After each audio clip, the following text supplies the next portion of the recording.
Bismillahirrahmanirrahim. Assalamualaikum warahmatullahi wabarakatuh.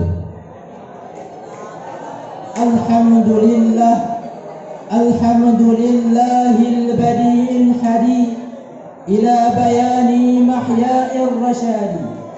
Amadda arbaban nuha wa rasama samsal bayani fi suduril ulama.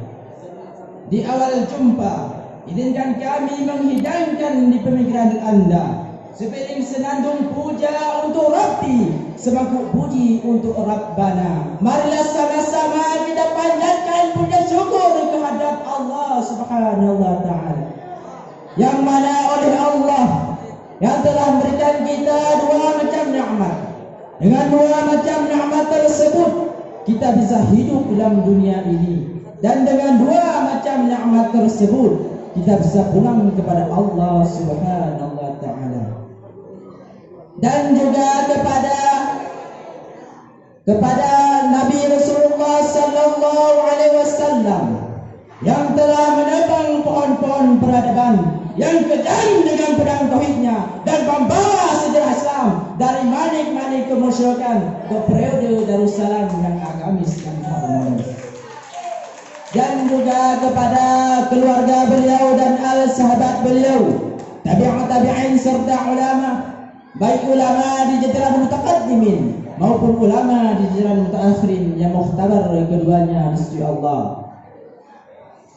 Qala Rasulullah sallallahu alaihi wasallam, al-ulama'u warasatul anbiya. Ulama ialah pewaris daripada anbiya. Mereka lah yang telah menjaga kesucian Islam dari manik-manik kemusyrikan, kotor-kotor mafia jahiliyah.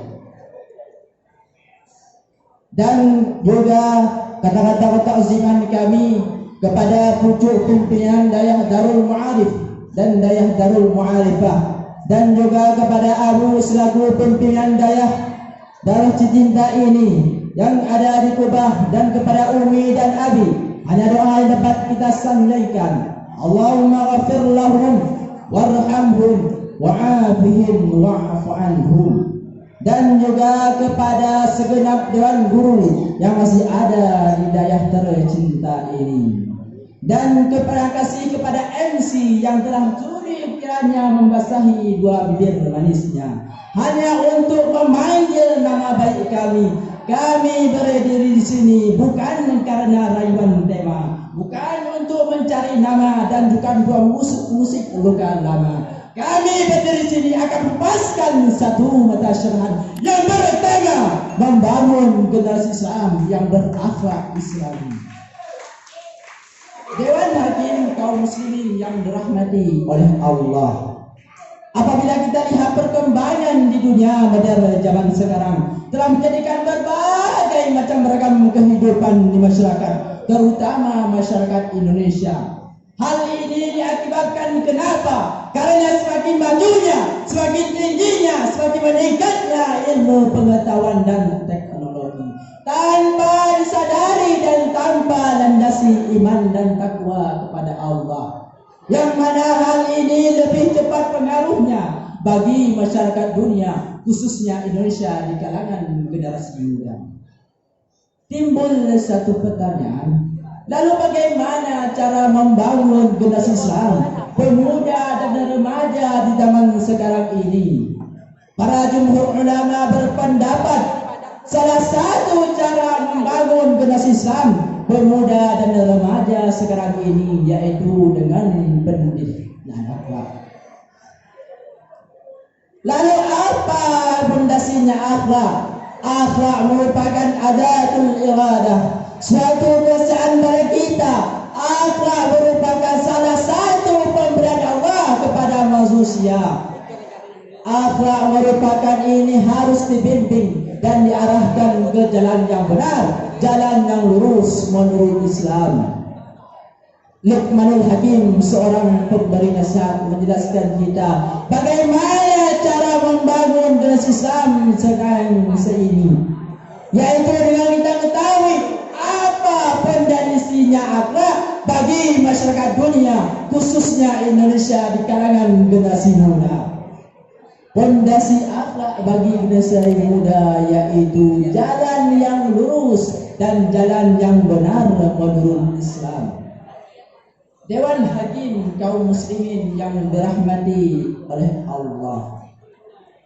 Jadi akhlak yang benar yaitu akhlak yang landasi iman dan takwa kepada Allah akan tertolak akhlak yang tidak landasi dengan iman kepada Allah. Selain itu orang tua juga berperan penting dalam membimbing anaknya untuk mengasihi generasi Islam. Sebagaimana firman Allah dalam Al-Quran, Bismillahirrahmanirrahim. Wal yakhshal ladzi law taraku min khalfihim dhurriyatan dha'ifan qamu 'alaihim falyattaqullah wal yaqulu qawlan sadida. Yang artinya hendaklah kalian takut apabila meninggalkan generasi belakang kalian. Generasi yang lemah di sini lemah berbagai macam aspek. Salah satu aspek terpenting yaitu lemah masalah dalam akidah. Tetapi sekarang cukup disayangkan sebagai kita generasi muda, tapi kita malah mengikut budaya-budaya orang luar. Kita pergi ke sana, tapi kita mengikut budaya mereka. Mereka pergi ke sini, mereka tidak mengikut budaya kita. Apa contohnya? Banyak sekali. Sekarang kita bisa lihat bagaimana memperbuat seperti ini dan juga seperti ini. Tapi kita mengikutnya. Itu apa makna tersebut? Dalam buku Art of Deception karangan daripada Jerry Gill, di sana dijelaskan apa makna tersebut. Makna Art of Deception yaitu mereka menipu dunia, mereka menipu kita yaitu sebagai orang Islam. Mereka tidak senang kita bahagia, mereka tidak senang kita bahagia. Kaum muslimin yang dirahmati oleh Allah. Tetapi kita sebagai masyarakat dunia, sebagai pemuda, karena kita untuk memimpin untuk hari esok, kita sebagai generasi muda, kita sebagai pemuda, janganlah kita lemah, janganlah kita terpedaya apa yang dipamerkan oleh orang-orang luar.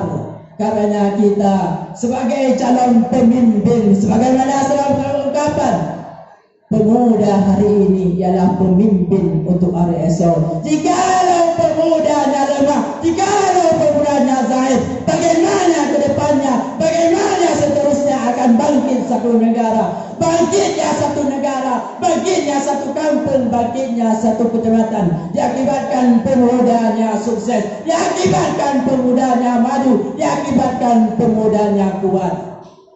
Kaum muslimin yang dirahmati oleh Allah, sekarang cukup disayangkan, walaupun hari datang silih berganti, tapi kita tidak melakukan apa yang kita perbuatkan. Tapi mereka yang di luar sana melakukan apa yang mereka inginkan untuk menghancurkan kita semua. Maka iman lam dadalah yang akan membawa kita ke jalan yang benar dan jalan yang lurus. Kita generasi muda, janganlah kita lemah, janganlah kita zaif dalam segala perbuatan. Jikalau kita duduk sendiri, janganlah tanya pada rumput yang bergoyang, karena rumput tidak bisa bicara. Jikalau kita duduk sendiri, mulut terdiam, hati pun cukup bicara. Apa yang kita perbuat, kita pikirkan ke depannya. Apakah ke depannya kita akan sukses? Apakah kita ke depannya akan maju?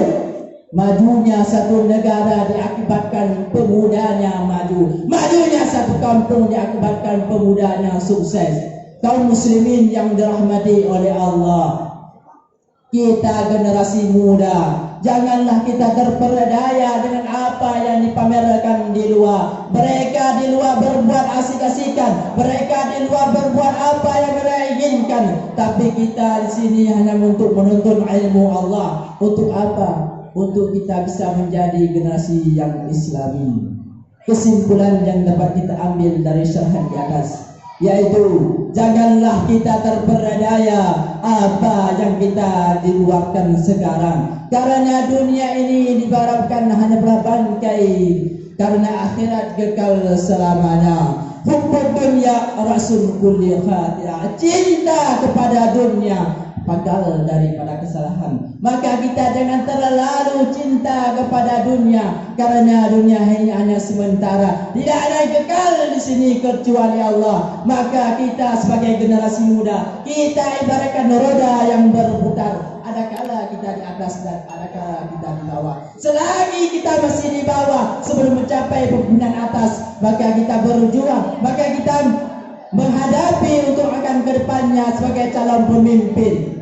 Jikalau kita di atas, kita apa yang perbuatkan, jadilah pemimpin yang adil, jadilah pemimpin yang kuat. Jikalau kedepannya pemimpin dipegang oleh orang-orang zalim, apa yang kita pamerkan, apa yang kita banggakan, maka desaknya satu negara diakibatkan pemuda hari ini. Untuk kedepannya, karena negara makin canggih, karena negara makin maju, diakibatkan negaranya maju. Kenapa? Karena pemimpinnya pemimpin yang zalim. Karena pemimpinnya pemimpin yang zalim. Bukan negara kita maju, tapi negara orang lain. Jikalau negara ini dipegang oleh orang-orang yang baik, oleh orang-orang yang kuat, maka kedepannya pemimpin, maka kedepannya Indonesia dipegang oleh kita generasi muda, akan membantu sesama yang ada sekarang ini. Kaum muslimin yang dirahmati oleh Allah, kita sebagai generasi muda, yang penting yaitu iman dan takwa kepada Allah Subhanahu wa taala. Mungkin cuma ini yang dapat saya sampaikan. Assalamualaikum warahmatullahi wabarakatuh.